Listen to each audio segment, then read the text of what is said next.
नमस्कार, मैं हूं अंकुर और आप देख रहे हैं सत्य हिंदी का न्यूज बुलेटिन। एक नजर अब तक की सुर्खियों पर। अब एएनआई के ट्वीट ने बवाल मचा दिया है। चोटिल बीजेपी नेता मुकेश राजपूत और प्रताप सारंगी को आईसीयू में भर्ती करवाया गया था एक धक्के के बाद। उसके बाद अब उनकी तबीयत को लेकर आरएमएल के एमसी डॉक्टर अजय शुक्ला ने बताया। उन्होंने कहा कि दोनों की हालत बेहतर है, उनका बीपी सामान्य है, फिलहाल आईसीयू में है, वो निगरानी में है। हालांकि वरिष्ठ नेता आगे का फैसला लेंगे। हालांकि अजय शुक्ला ने ये नहीं कहा कि सीनियर लीडर्स फैसला लेंगे, उन्होंने सीनियर डॉक्टर कहा। हालांकि लोग इस पर एएनआई को सुना रहे हैं और ट्वीट अभी तक एडिट भी नहीं किया गया है। लोग कह रहे हैं कि फैसला बीमारी का भी बीजेपी के सीनियर नेता ही ले रहे हैं। शुरू में दोनों नेता नॉर्मल थे। प्रताप सारंगी के तो सिर पर हल्की सी चोट, लेकिन अस्पताल पहुंचते ही हर घंटे उनकी पट्टियां बढ़ती गईं और दिन अंत तक पूरे सिर पर पट्टियां ही पट्टियां थी और अगले दिन फिर अचानक से उतार दी गईं। बहुत जल्दी से चोटें बढ़ी और बहुत जल्दी से खत्म सी हो गईं। मुकेश राजपूत भी आईसीयू में थे। पीएम मोदी का कॉल गया और एकदम से सही हो गए और बात करने लगे। इसके बाद अब लोग कह रहे हैं कि एएनआई ने सच्चाई बता दी। किसान नेता जगजीत सिंह डल्लेवाल 25 दिनों से आमरण अनशन पर बैठे हैं। उनकी तबीयत बहुत गंभीर है, वो बेहोश भी हो गए थे, लेकिन सरकार से बात नहीं बन पा रही है। लोग उनको लेकर चिंतित हैं। अब कांग्रेस नेता दीपेंद्र हुड्डा ने उनसे मुलाकात की है।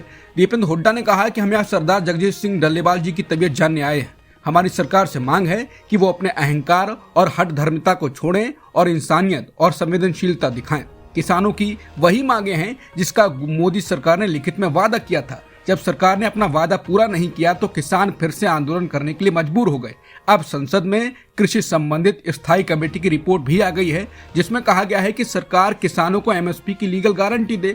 हमारी सरकार से यह भी अपील है कि वो सरदार जगजीत सिंह डल्लेवाल जी के आमरण अनशन को खत्म करवाए और किसानों से बातचीत के लिए आगे आए। मोदी सरकार इस मामले में पहले भी अपनी अलोकतांत्रिक मंशा दिखा चुकी है। जब 101 किसानों का दल दिल्ली आकर सरकार से मिलना चाहता था तो उन्हें रोका गया था। इसके साथ ही हम ईश्वर से सरदार जगजीत सिंह डल्लेवाल जी की सेहत में सुधार की प्रार्थना करते हैं। कांग्रेस अध्यक्ष मल्लिकार्जुन खड़गे ने पीएम मोदी को टैग कर किसान नेताओं को लेकर अपील की है। खड़गे ने कहा कि आपको समझना होगा कि आपकी किसान विरोधी नीतियों, जिद और झूठे वादों के ही चलते हमारे अन्नदाता किसान आपकी सरकार से न्याय की गुहार लगा रहे हैं। किसान स्वाभिमानी होते हैं क्योंकि वो देश का पेट पालते हैं। इस बार लाठी, डंडे, आंसू गैस, रबर बुलेट, आंदोलन जीबी और परजीवी जैसे अपशब्द भी नहीं चलेंगे। किसान नेता जगजीत सिंह डल्लेवाल जी की तबीयत बिगड़ना बेहद चिंताजनक है और सरकार की ये संवैधानिक जिम्मेदारी बनती है कि आमरण अनशन खत्म करवाएं और बातचीत का रास्ता अपनाएं।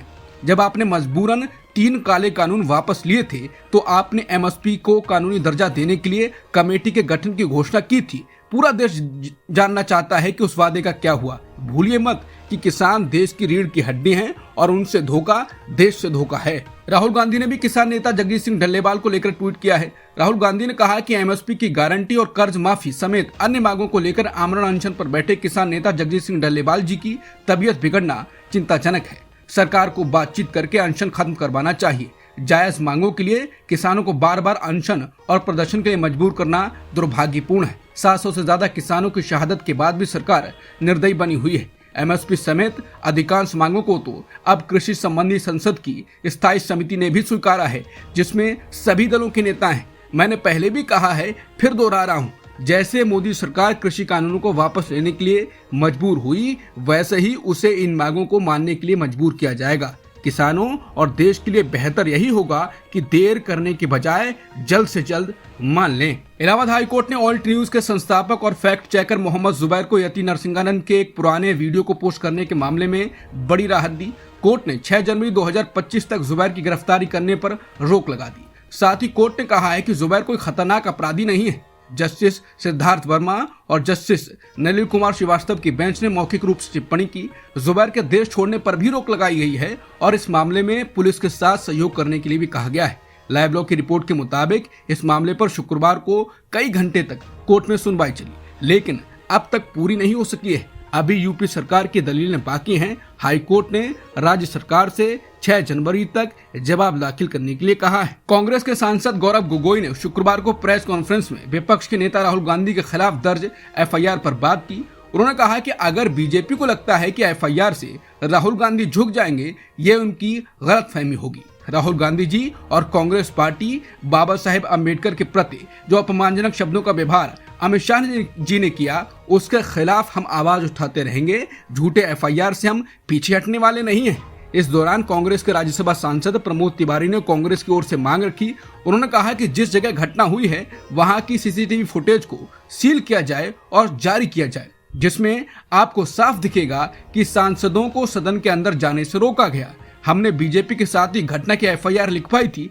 उनकी एफआईआर तो लिख ली गई, लेकिन हमारी एफआईआर अभी तक नहीं लिखी गई है। इसी के साथ कांग्रेस ने फिर से एक बार गृह मंत्री अमित शाह से इस्तीफे की मांग की। कांग्रेस नेता और छत्तीसगढ़ के पूर्व मुख्यमंत्री भूपेश बघेल ने राहुल गांधी पर एफआईआर पर बोला है।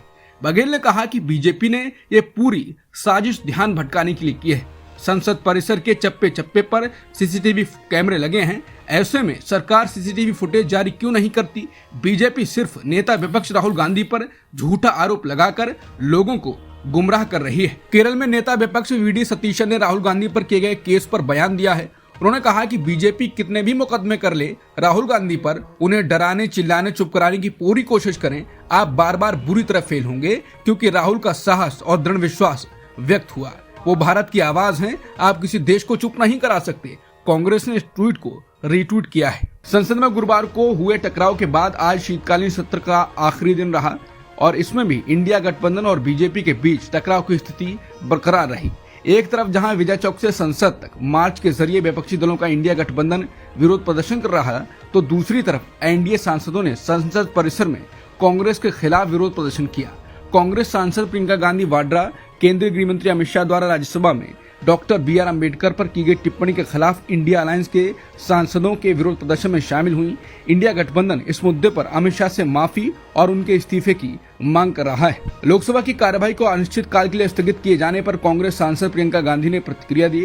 उन्होंने कहा कि केंद्र सरकार डरती है, ये सरकार अडानी की चर्चा से डरती है। डॉक्टर अम्बेडकर पर इनकी असल भावना निकल आई है। हम इस मुद्दे को उठा रहे हैं और ये इसी बात से डर रहे हैं। डॉक्टर अम्बेडकर का इस तरह से अपमान हिंदुस्तान नहीं सहेगा।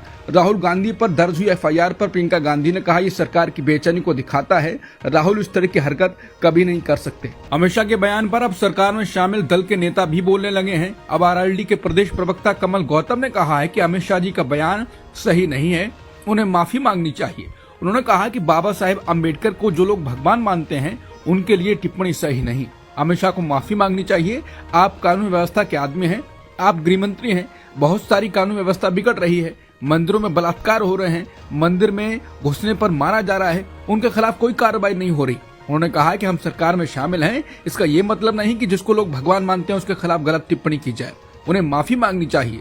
बयान ये छोटा नहीं है। अमित शाह के द्वारा ये कहने कि मेरा बयान तोड़ मरोड़ कर पेश किया गया, इस पर आरएलडी प्रवक्ता ने कहा कि तोड़ मरोड़ कर पेश किया गया तो उसमें माफी मांगने में कोई दिक्कत नहीं।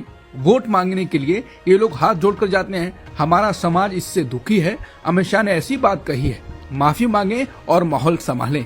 आरएलडी प्रवक्ता ने कहा कि जयंत चौधरी अंबेडकर की विचारधारा के खिलाफ नहीं। अभी आपने देखा कामल का मुद्दा उठाता, सबसे पहले जयंत चौधरी आगे आए थे। अंबेडकर पर बवाल के बीच लोकसभा अनिश्चितकाल के लिए स्थगित हो गई। स्पीकर ओम बिरला ने गुरुवार को हुए बवाल को लेकर कहा कि संसद की मर्यादा बनाकर रखी जानी चाहिए। बीजेपी सांसद निशिकांत दुबे ने कांग्रेस सांसद और नेता विपक्ष राहुल गांधी के लोकसभा से निलंबन की मांग की है। इसके लिए उन्होंने राहुल के खिलाफ विशेष अधिकार हनन और सदन के अपमान का नोटिस दिया है।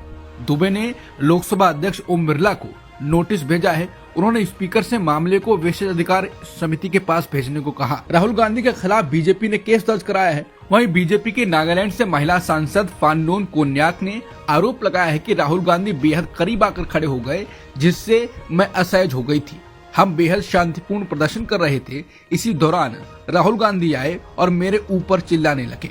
किसी महिला सांसद पर इस तरह चिल्लाना राहुल को शोभा नहीं देता है। मैं दुखी हूँ और सुरक्षा चाहती हूँ। राहुल गांधी के खिलाफ जिन धाराओं में केस दर्ज करवाया गया है वो है धारा 109 हत्या का प्रयास, धारा 115 स्वेच्छा से चोट पहुंचाना, धारा 117 स्वेच्छा से गंभीर चोट पहुंचाना, धारा 121 सरकारी कर्मचारी को उसके कर्तव्य से विचलित करने के लिए चोट पहुंचाना, धारा 351 आपराधिक धमकी, धारा 125 दूसरों की सुरक्षा को खतरे में डालना। बीएनएस की धारा 109 में हत्या के प्रयास के लिए 10 वर्ष तक के कारावास और जुर्माने का प्रावधान है। ये सजा अनिवार्य नहीं है और जज परिस्थिति के आधार पर सजा में बदलाव कर सकते हैं। सिंपल चोट लगने पर धारा 115(2) और गंभीर चोट लगने पर 117(2) लगेगा। इन दोनों ही मामलों में 7 साल की सजा हो सकती है। बीजेपी ने राहुल गांधी के खिलाफ एफआईआर दर्ज कराई है। एफआईआर पर कांग्रेस नेता जयराम रमेश ने कहा है कि दिल्ली पुलिस वही करेगी जो गृह मंत्री कहेंगे। मकर द्वार के सामने जो कुछ भी हुआ वो पूरी तरह से योजनाबद्ध था। गृह मंत्री ने बी आर अम्बेडकर का अपमान किया और हम सभी ने उनसे माफी की मांग की। जयराम रमेश ने कहा कि एनडीए ने मुद्दे को भटकाने के लिए ये सब कुछ सोची समझी साजिश के योजनाबद्ध किया। गृह मंत्री को माफी मांगनी चाहिए। ये एफआईआर राहुल गांधी के खिलाफ नहीं, बी आर अम्बेडकर के खिलाफ है। अमित शाह के खिलाफ जारी विपक्षी दलों के विरोध प्रदर्शन के दौरान कांग्रेस अध्यक्ष मल्लिकार्जुन खड़गे भी पहुंचे और उनके इस्तीफे की मांग की। अखिलेश यादव ने कहा कि बीजेपी समय समय पर संविधान और लोकतंत्र को कमजोर करने की कोशिश करती रहती है। लोकसभा में विपक्ष के नेता राहुल गांधी के खिलाफ एफआईआर पर उन्होंने कहा कि हमें बीजेपी की चालों को समझना होगा। वो पहले असंवैधानिक काम करते हैं, अन्याय करते हैं। जब आप अन्याय का सामना करने वालों के साथ खड़े होते हैं तो वो झूठे मामले दर्ज करवाते हैं। ऐसा पहली बार नहीं हो रहा है, ये भाजपा की रणनीति है। बाबा साहेब अम्बेडकर पर अमित शाह के बयान के बाद भूचाल आया हुआ है। मामला धक्का मुक्की तक पहुंच गया है। बीजेपी सीधे राहुल गांधी पर अपने 2 सांसदों को धक्का देने और उन्हें एक धक्के में सीधे आईसीयू पहुंचाने का आरोप लगा रही है। वहीं 80+ उम्र के मल्लिकार्जुन खड़गे भी कहते हैं कि उनको धक्का दिया गया है जिससे उनके घुटने में चोट आई। लेकिन 69 साल की उम्र के प्रताप सारंगी को बीजेपी ने बूढ़ा बता दिया है और खड़गे को लेकर ऐसा बयान दिया कि उस पर भी बवाल हो गया। निशिकांत दुबे ने मल्लिकार्जुन खड़गे पर बहुत अमर्यादित टिप्पणी की और कहा कि मल्लिकार्जुन खड़गे बहुत ज्यादा खाना खाते हैं, मोटा गए हैं इसलिए गिर गए। मैंने उनको व्यक्तिगत कितनी बार कहा है कि आप अपने वेट को कम करिए, आप मॉर्निंग वॉक कर चलिए।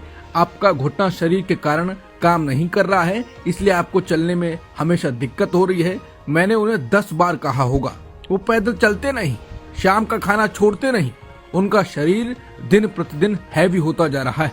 जिसके बाद लोग कह रहे हैं कि दलित समाज से आने वाले बुजुर्ग सांसद मल्लिकार्जुन खड़गे को भाजपाई सांसदों ने पार्लियामेंट में गिरा दिया और ब्राह्मण सांसद निशिकांत दुबे ने उन पर ऐसी अमर्यादित टिप्पणी की।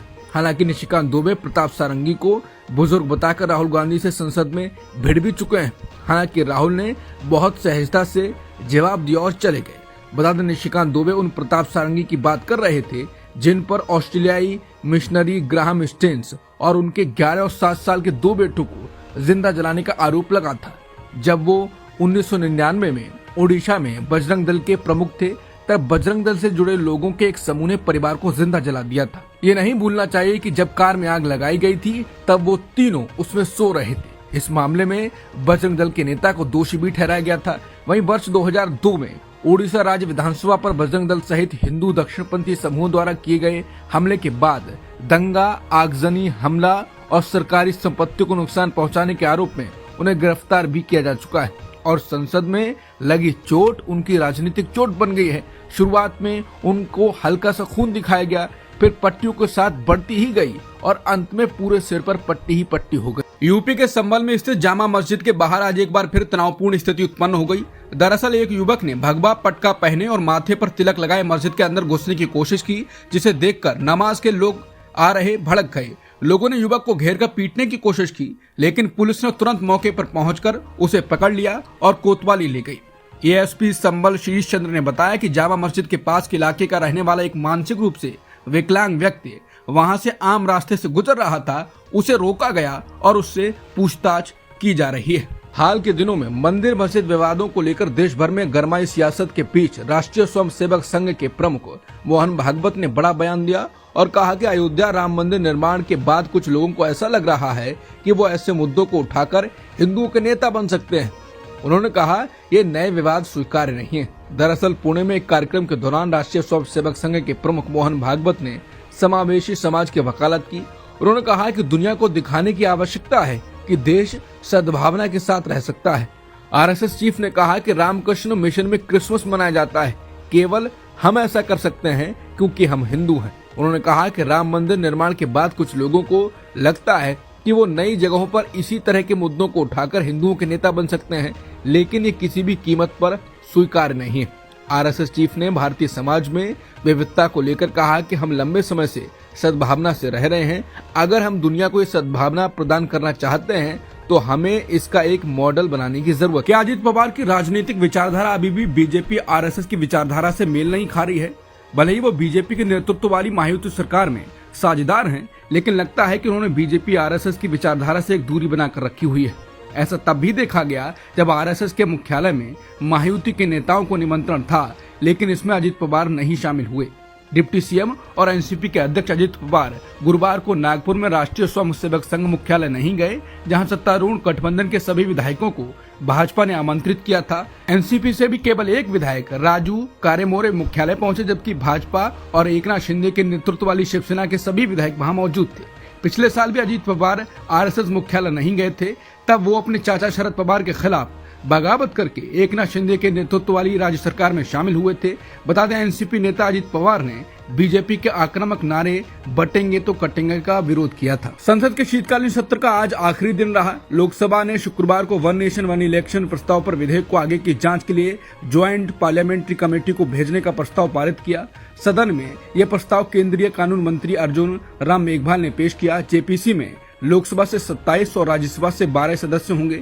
इनमें कांग्रेस नेता प्रियंका गांधी वाड्रा और मनीष तिवारी, बीजेपी की बांसुरी स्वराज और अनुराग सिंह ठाकुर व एनसीपी के सुप्रिया सुले का नाम भी शामिल है। इनके अलावा सुखदेव भगत, धर्मेंद्र यादव, छोटेलाल, कल्याण बनर्जी, टीएमसी, सेल्वा गणपति को भी जेपीसी में शामिल किया गया है। ज्वाइंट पार्लियामेंट्री कमेटी में राज्यसभा के भी 12 नेता शामिल किया गया है। इनमें घनश्याम तिवारी, भुवनेश्वर कलिता, के लक्ष्मण, कविता पाटीदार, संजय कुमार, रणदीप सुरजेवाला, मुकुल वासनिक, साकेत गोखले, पी विल्सन, संजय सिंह, मानस रंजन मनग्रास और वी विजयसाई रेड्डी का नाम शामिल है। इस साल की शुरुआत में आंध्र प्रदेश में वोटिंग लिस्ट से वोटर्स के नाम हटाए जाने को लेकर 17 एफआईआर से लेकर चुनावी राज्य दिल्ली में वोटर्स का नाम हटाए जाने के आरोप तक पिछले कुछ महीनों में वोटिंग लिस्ट ने विपक्ष की चिंता के रूप में ईवीएम की जगह ले ली है। ये 2024 की समस्या नहीं है। पिछले साल सुप्रीम कोर्ट ने एक जनहित याचिका का निपटारा कर दिया था, जब भारत के चुनाव आयोग ने कहा था कि वोटर्स को पहले सूचना दिए बिना नाम नहीं हटाए जा सकते। फिर सवाल बना रहा कि क्या गलत तरीके से वोटर लिस्ट में नाम काटे जा रहे हैं। इसको लेकर अब न्यूज लॉन्ड्री ने जांच करने के लिए 3 लोकसभा सीटों में सर्वे किया। सर्वे यूपी की फर्रुखाबाद सीट, मेरठ और दिल्ली की चांदनी चौक का किया गया। पाया गया कि 2024 के लोकसभा चुनावों में भाजपा द्वारा जीती गई 3 लोकसभा सीटों में उन समुदायों के वोटर्स को बड़े पैमाने पर टारगेट करके नाम काटा गया जिनकी बीजेपी को वोट देने की संभावना कम थी, जैसे मुस्लिम, यादव और जाटव। उत्तर प्रदेश के फर्रुखाबाद में 32,000 से अधिक वोटर का नाम काट दिया गया, जहां जीत का अंतर सिर्फ 2,678 वोटों का था। सर्वे में पाया गया कि जिन इलाकों में यादव, मुस्लिम, शाक्य और जाटव थे, वहां वोटर्स का नाम कथित ऊंची जाति वाले इलाके से बड़ी मात्रा में काटे गए। मेरठ में फर्जी वोटर काफी पनपे। 2 बूथ सर्वेक्षण से पता चला कि लोकसभा क्षेत्र में 27% मौजूदा वोटर फर्जी थे। यहाँ भाजपा के उम्मीदवार सिर्फ 10,000 वोटों से जीते थे। इस साल 1 लाख से ज्यादा वोटर जोड़े गए। इसके अलावा पंजाबी और सवर्ण जाति के वोटर्स की आबादी वाले चांदनी चौक मॉडल टाउन में वोटर 3 गुना कम हटाए गए। तुलना करें अगर उन इलाकों से जहां मुस्लिम और पिछड़े वोटर्स हैं। कुल मिलाकर सर्वे में पाया गया कि जिन वोटर्स को बीजेपी को वोट देने की संभावना कम थी, उस इलाके में जमकर वोट काटे गए। इसके अलावा नए वोटर्स को शामिल करने के लिए फर्जी वोटर्स की पहचान करने के लिए और अधिक व्यापक जांच की जरूरत है। जिन इलाकों में बीजेपी को वोट देने की कम संभावना वाले जाति और धर्म के लोग रह रहे थे, वहां दबाकर वोट काटने पर पूर्व मुख्य चुनाव आयुक्त एसवाई कुरैशी ने बयान दिया। उन्होंने कहा कि मैं हमेशा से कहता रहा हूं कि वोटर लिस्ट चुनाव आयोग का कमजोर आधार है। यही कारण है कि ये हर साल अखबारों में कई भाषाओं में विज्ञापन देने के लिए करोड़ों रुपए खर्च करता है कि कृपया अपना वोट जांचें, क्योंकि अगर आपको अपनी वोटिंग लिस्ट में कोई कमी गड़बड़ी मिलती है तो बहुत देर होने से पहले सही की जाने की संभावना है, लेकिन 99% लोग इसकी जांच नहीं करते हैं। एसवाई कुरैशी का कहना है कि जाति और धर्म को देख बड़े पैमाने पर वोट काटे और जोड़े जा रहे हैं राजनीतिक विचारों के आधार पर। उन्होंने कहा कि यह स्वीकार्य नहीं है। ढिलाई को दूर करना जिला प्रशासन, सबसे पहले डीएम, फिर राज्य के सीईओ और चुनाव आयोग का काम है। अतुल सुभाष की आत्महत्या के मामले में उनकी मां ने न्याय के लिए अब सुप्रीम कोर्ट का दरवाजा खटखटाया है और अपने पोते की कस्टडी मांगी है। इस मामले में अब सुप्रीम कोर्ट ने बड़ा दखल देते हुए उत्तर प्रदेश, हरियाणा और कर्नाटक सरकार को इस हेबियस कॉर्पस याचिका पर नोटिस जारी कर जवाब मांगा है। बता दें, अतुल सुभाष ने 9 दिसंबर को अपनी पत्नी निकिता सिंघानिया और उसकी मां पर गंभीर आरोप लगाते हुए आत्महत्या कर ली थी। सुप्रीम कोर्ट ने गुरुवार को इस बात पर जोर दिया कि महिलाओं की भलाई के लिए बनाए कानूनों का दुरुपयोग उनके पति के खिलाफ उत्पीड़न, धमकी या जबरन वसूली के लिए नहीं किया जा सकता। सुप्रीम कोर्ट ने इस बात पर जोर दिया कि गुजारा भत्ता पूर्व पति पत्नी की वित्तीय स्थिति को बराबर करने के लिए नहीं, बल्कि महिला को उचित जीवन स्तर प्रदान करने के लिए है। जस्टिस बीबी नागरत्ना और जस्टिस पंकज मित्तल की बेंच ने कहा कि हिंदू विवाह एक पवित्र प्रथा है, ये परिवार की नींव है, ये कोई कॉमर्शियल वेंचर नहीं है। सुप्रीम कोर्ट ने कहा कि महिलाओं को इस बात को लेकर सावधान रहने की जरूरत है कि उनके हाथों में कानून के ये सख्त प्रावधान उनकी भलाई के लिए हैं, न कि उनके पतियों को दंडित करने, धमकाने, उन पर हावी होने या उनसे जबरन वसूली करने के लिए। हरियाणा के पूर्व मुख्यमंत्री और इंडियन नेशनल लोकदल के राष्ट्रीय अध्यक्ष ओम प्रकाश चौटाला का शुक्रवार को 89 साल की उम्र में निधन हो गया। ओम प्रकाश चौटाला 7 बार विधायक और 5 बार हरियाणा के मुख्यमंत्री बने थे। समाचार एजेंसी पीटीआई से INLD के प्रवक्ता ने कहा है कि चौटाला का निधन हार्ट फेलियर से हुआ है। आखिरी बार चौटाला हरियाणा विधानसभा चुनाव में मतदान के दौरान सिरसा स्थित चौटाला गांव में मतदान केंद्र पर दिखे थे। चौटाला को भ्रष्टाचार के मामले में जेल की सजा भी मिली थी। जयपुर अग्निकांड में जान गंवाने वालों की संख्या बढ़कर 11 हो गई है। जयपुर में शुक्रवार सुबह अजमेर हाईवे पर दिल्ली पब्लिक स्कूल के सामने LPG गैस से भरे टैंकर में धमाका हो गया। हादसे में 11 लोग जिंदा जल गए और 33 लोग झुलस गए हैं। जयपुर अजमेर हाईवे पर शुक्रवार सुबह हुए हादसे ने लोगों का दिल दहला दिया है। हाईवे पर सुबह 5:30 बजे के करीब एक ट्रक ने CNG से भरे ट्रक को टक्कर मार दी। इसके बाद इतना तेज ब्लास्ट हुआ कि उसकी आवाज 10 किलोमीटर तक सुनाई दी। धुएं का गुबार भी कई किलोमीटर तक देखा जा सका। भारतीय शेयर बाजार में हो रही गिरावट थमने का नाम नहीं ले रही है। शेयर मार्केट के दोनों सेंसेक्स और निफ्टी में बाजार बंद होने के वक्त लाल रंग के निशान पर थे। सेंसेक्स में जहां 1176 पॉइंट की गिरावट हुई और यह बाजार बंद होने के वक्त 78,041 पर रह गया, वहीं निफ्टी में 364 अंकों की गिरावट हुई और ये 23,587 अंकों पर बंद हुआ। रूस के राष्ट्रपति व्लादिमीर पुतिन ने गुरुवार को वार्षिक प्रेस कॉन्फ्रेंस में कहा कि रूस को पहले ही यूक्रेन पर पूरी क्षमता से हमला करना चाहिए था। उनके मुताबिक रूस को युद्ध के लिए बेहतर तरीके से तैयार रहना चाहिए था और साल 2022 में किए गए यूक्रेन पर हमले के लिए व्यवस्थित तैयारी करनी चाहिए थी। पुतिन ने 4 घंटे से भी ज्यादा चली प्रेस कॉन्फ्रेंस के दौरान बशर अल असद, रूस के परमाणु कार्यक्रम और रूस में बढ़ती महंगाई और ट्रंप से जुड़े सवालों के जवाब दिए। हिंद महासागर में मौजूद मायोट द्वीप में सोमवार को चक्रवाती तूफान चिडो आया था। तूफान से हुए नुकसान का जायजा लेने के लिए गुरुवार को फ्रांस के राष्ट्रपति इमैनुअल मैक्रों वहां पहुंचे थे, लेकिन उन्हें वहां लोगों का विरोध झेलना पड़ा। द्वीप के लोगों ने मैक्रों से और अधिक मदद की मांग के साथ ही उनसे इस्तीफा देने को कहा। इसके जवाब में मैक्रों ने स्थानीय लोगों से कहा कि मैं ना तो चक्रवात हूं और ना ही इसके लिए जिम्मेदार हूं। अब तक की सुर्खियों में इतना ही। बाकी खबरों के लिए बने रहिए सत्यहिंदी.com के साथ।